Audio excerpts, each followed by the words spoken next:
Aos 46 anos, Maniche quebra finalmente o silêncio. Durante décadas, foi visto como o guerreiro incansável do meio-campo português, herói do FC Porto de Mourinho, símbolo da seleção nacional numa das gerações mais talentosas da história. Mas, por trás das glórias, existiu sempre um lado que quase ninguém conhecia. Hoje, Maniche decide revelar algo que nunca teve coragem de dizer em público. Os 5 nomes que mais ódio, frustração e tensão lhe causaram ao longo da carreira. Colegas de balneário, líderes carismáticos, treinadores lendários, todos envolvidos em conflitos reais, discussões explosivas e feridas que nunca cicatrizaram completamente. Por que falar agora? O que realmente aconteceu nos bastidores do futebol português e até que ponto essas rivalidades moldaram o homem por trás do jogador? Agora, a história muda de tom e começamos com o número 5. Número 5. Costinha.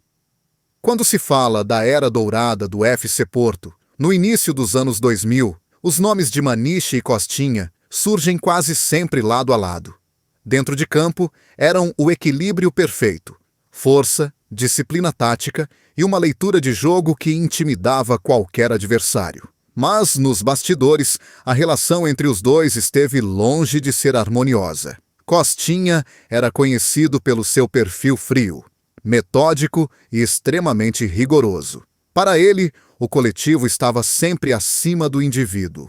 Maniche, por outro lado, jogava com o coração à flor da pele. Era intensidade pura, emoção, impulso. Essa diferença de mentalidades gerou desde cedo uma tensão silenciosa. Nos treinos, pequenas correções transformavam-se em discussões. Um gesto mal interpretado bastava para incendiar o ambiente. Insiders do Olival recordam sessões de treino em que Costinha cobrava posicionamento defensivo e Maniche respondia com ironia, sentindo-se constantemente vigiado. A situação atingiu o auge numa preparação para um jogo europeu, quando uma troca de palavras terminou com Maniche a atirar o colete ao chão e a abandonar o treino por alguns minutos. O balneário ficou dividido. Alguns viam Costinha como excessivamente controlador. Outros achavam Maniche indisciplinado. José Mourinho interveio várias vezes para conter o conflito. Sabia que precisava dos dois. Sabia também que aquela tensão, se mal gerida, podia destruir o equilíbrio da equipa. Publicamente, tudo parecia normal. Mas, em privado, a relação nunca se recompôs totalmente.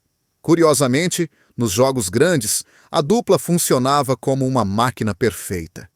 Era como se o ódio fosse temporariamente suspenso em nome da vitória. Mas, quando o apito final soava, o gelo voltava a instalar-se. Anos mais tarde, Maniche foi direto ao ponto ao recordar essa convivência.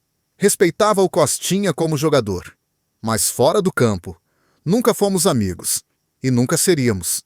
Número 4. Luizão. Entre Maniche e Luizão, nunca existiu convivência de balneário. Mas isso nunca impediu que a rivalidade entre os dois se tornasse uma das mais intensas do futebol português dos anos 2000. FC Porto contra Benfica não era apenas um jogo, era uma guerra de egos, liderança e domínio psicológico. E Maniche sentia que Luizão personificava tudo aquilo que ele mais detestava enfrentar. Luizão impunha-se pela força física, pela presença autoritária e pelo estatuto quase intocável dentro do Benfica. Para Maniche, aquilo não era apenas liderança, era provocação. Em cada clássico, os dois procuravam-se. Olhares fixos antes do apito inicial, empurrões longe da bola, palavras sussurradas que nunca chegavam aos microfones. Testemunhas recordam que, muitas vezes, a tensão começava ainda no túnel. Um dos episódios mais marcantes ocorreu num jogo decisivo no Estádio da Luz, a meio da década. Após uma disputa dura no meio-campo, Maniche caiu. Luizão aproximou-se e disse-lhe algo ao ouvido. O médio levantou-se de imediato, olhos em chamas, e respondeu com um empurrão que quase terminou em expulsão dupla. O árbitro separou-os, Mas o confronto psicológico continuou até ao último minuto. Insiders do futebol português sempre afirmaram que Maniche se sentia desrespeitado pela forma como Luizão comandava o jogo com gestos teatrais e reclamações constantes. Para ele, era uma tentativa clara de manipular árbitros e intimidar adversários. Já Luizão via Maniche como um agitador, alguém que vivia do confronto e da provocação. Anos mais tarde, numa entrevista, Luizão afirmou que Maniche confundia intensidade com imprudência. A resposta nunca foi oficial, mas pessoas próximas garantem que Maniche ficou profundamente incomodado. Para ele, aquela frase não era apenas uma crítica futebolística, era um ataque pessoal. Hoje, Maniche reconhece o valor de Luizão como central e capitão, mas, quando fala dos adversários que mais lhe tiraram o controle emocional, o nome surge sem hesitação. Com o Luizão, nunca foi só futebol, era sempre uma batalha de respeito. Número 3. Ricardo Quaresma. A relação entre Maniche e Ricardo Quaresma nunca foi simples. Dois talentos portugueses, da mesma geração, mas moldados por visões completamente diferentes do futebol e da vida dentro do balneário. Onde Maniche via disciplina, sacrifício e rigor tático, Quaresma via liberdade, criatividade e instinto puro. Esse choque de filosofias acabou por gerar uma tensão constante, muitas vezes invisível para o público, mas bem real para quem esteve por perto. Quando Quaresma regressou ao FC Porto, após experiências turbulentas no estrangeiro, o ambiente já era de exigência máxima. Maniche, então, um dos líderes do grupo, acreditava que não havia espaço para estrelas acima da equipa. Em vários treinos, sempre que Quaresma arriscava um drible em zonas proibidas, surgiam olhares duros e comentários cortantes. Segundo testemunhas, numa dessas sessões, Maniche foi direto. Disse-lhe que ali não bastava talento, era preciso compromisso. Quaresma não reagiu bem. Orgulhoso, sentiu-se constantemente julgado e vigiado. A tensão cresceu em silêncio até explodir antes de um jogo importante, quando uma discussão sobre posicionamento defensivo terminou com Quaresma a abandonar a sala de vídeo, visivelmente irritado. O ambiente ficou pesado. Alguns colegas tentaram apaziguar, mas o desgaste já era evidente. Insiders do balneário afirmam que Mourinho percebeu rapidamente o conflito e tentou mantê-los afastados em momentos-chave. Em campo, funcionavam. Fora dele, evitavam-se. Não havia amizade, apenas tolerância profissional. Para Maniche, Quaresma representava um talento que podia ter ido ainda mais longe, mas que se perdia em excessos. Para Quaresma, Maniche simbolizava uma autoridade que limitava a sua expressão. Número 2. José Mourinho. À primeira vista, parece impossível colocar José Mourinho nesta lista. Foi ele quem confiou em Maniche quando poucos acreditavam, quem o transformou numa peça-chave do FC Porto campeão europeu, quem o elevou ao mais alto patamar do futebol europeu. Mas é precisamente essa proximidade intensa que acabou por gerar uma das relações mais conflituosas da carreira de Maniche. Mourinho sempre foi um treinador de extremos. Exigia mais de quem sabia que podia dar mais. E Maniche era um dos seus alvos preferidos. Nos treinos, as correções eram públicas, duras, quase humilhantes. Mourinho gritava, provocava, testava limites. Para o treinador, era método. Para Maniche, muitas vezes, era desrespeito. Insiders recordam vários episódios de tensão no Olival. Num deles, após um exercício mal executado, Mourinho interrompeu o treino e disse em voz alta que Maniche estava a pensar mais em si do que na equipa. O silêncio caiu no campo. Maniche sentiu-se exposto, atacado no orgulho. A resposta veio com uma entrada dura no exercício seguinte, quase como um desafio direto ao treinador. A relação tornou-se ainda mais frágil após a saída para o Chelsea. Maniche esperava reencontrar em Mourinho um aliado. Em vez disso, sentiu frieza, distância e, mais tarde, rejeição. A decisão de afastá-lo rapidamente da equipe inglesa foi um golpe profundo. Para Maniche, não foi apenas uma opção técnica, foi uma traição emocional. Apesar disso, nunca negou a importância de Mourinho na sua carreira. Mas o ressentimento ficou. O respeito profissional coexistiu sempre com uma mágoa silenciosa. Um sentimento de ter sido usado, pressionado, descartado quando deixou de servir o plano maior. Hoje, Maniche é claro. Sem o Mourinho, eu não teria sido quem fui. Mas com ele, sofri mais do que muita gente imagina. Anos depois, ambos falaram com cautela, um do outro.